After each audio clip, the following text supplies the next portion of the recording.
Au nom de François Loa, capitaine de l'équipe nationale cadette.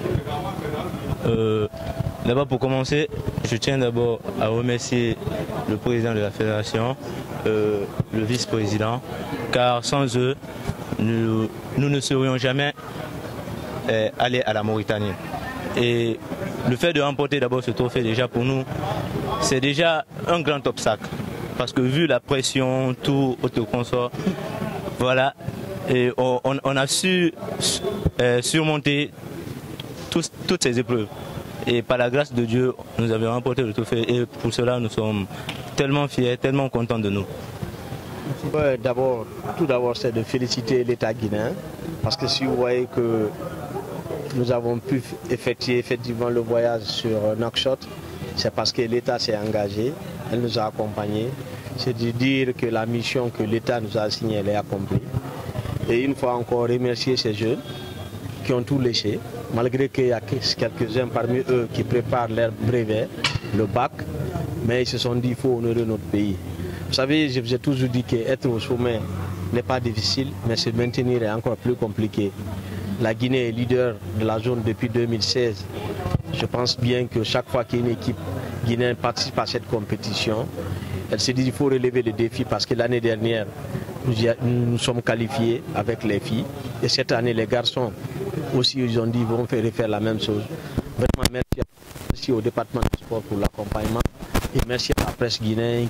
Écoutez, c'est avec beaucoup de plaisir que je me retrouve ici, même s'il fait tard, mais j'ai envie de dire que cette longue attente n'a été qu'un moment qui est maintenant derrière nous.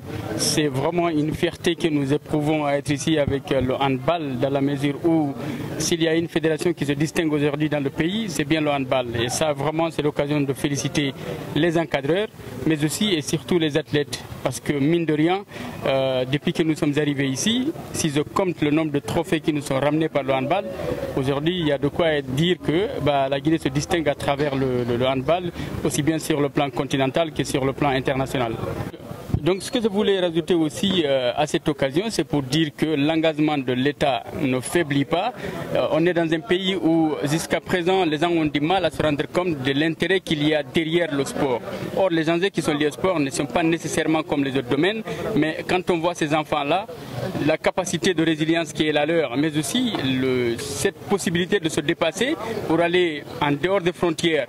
On le sait très bien, en dehors du président de la République, je me demande c'est pour qui on va entonner l'hymne national en dehors du pays si ce n'est les athlètes.